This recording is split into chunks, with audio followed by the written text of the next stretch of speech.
Bienvenue dans cette saison des pyjamas étirés longtemps. J'ai envie de vous partager aujourd'hui quelque chose que j'ai vécu le 24 décembre. Ça m'a profondément touchée et ça m'a inspirée pour vous. Le 24 décembre, moi et Mathieu, un peu dernière minute, on était faire des commissions à l'épicerie. Le parking était tellement plein. Vous le savez, si vous avez été à l'épicerie le 24 décembre, on avait mal planifié nos choses, il nous manquait quelque chose. On était parqués tellement loin. Fait que quand on a pris le temps de défaire notre épicerie, on l'a mis dans l'auto. Là, je me suis dit dans ma tête, oh, il va falloir aller reporter le panier. On avait un petit bout de marche à faire. Puis, sorti de nulle part, il y a un employé du magasin qui a passé derrière nous. Il a pris le panier, il dit « Ça vous va, madame, si je vous débarrasse? » Puis il a regardé Mathieu, il dit « Joyeux Noël et merci de magasiner chez nous. » Puis ça m'a tellement bouleversée parce que ce monsieur-là devait avoir autour de 65 ans. Il avait de l'air en forme, il était dans un état de joie tellement important, alors que il y a tellement de gens qui, à cette période, ne désirent qu'arriver à leurs vacances. Le 24 décembre, à 3 heures, il y avait un monsieur dans le parking de l'épicerie qui travaillait avec grande passion. Puis j'étais comme « Wow! » Ensuite, le 24 décembre, au matin, la même journée, ma coach, à ma grande surprise, nous donnait le coaching régulier du mercredi.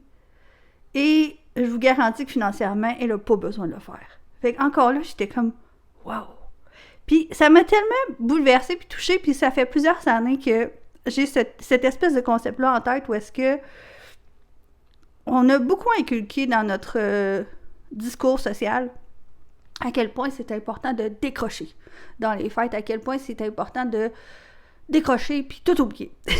Puis des fois ça me dérange un peu parce que tu sais, obtenir 2 semaines de vacances, une grosse semaine de vacances, 2 semaines de vacances, des fois c'est plus même, c'est un privilège. Puis quand on a réussi à atteindre ça, ces semaines de vacances-là, c'est parce que quelque part on a probablement tellement travaillé fort dans notre vie qu'on a réussi à mettre quelque chose en place.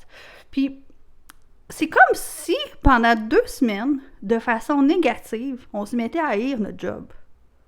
C'est comme si pendant 2 semaines, on était comme « Boy, ça fait du bien, j'ai tellement travaillé fort, et, on va tout oublier, on va tout mettre sur pause. » Puis ça m'a fait comprendre à quel point c'était pas dans mes valeurs de décrocher.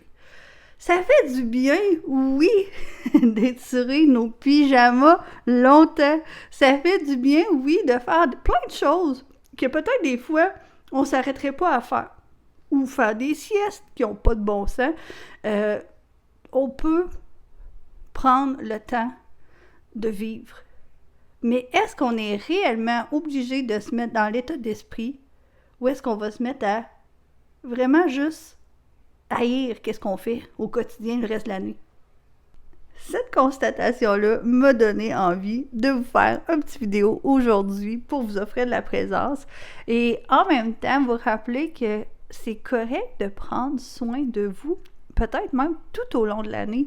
Si, rendu au fait que tu as vraiment besoin de décrocher, c'est peut-être que tu t'es poussé trop loin dans l'année.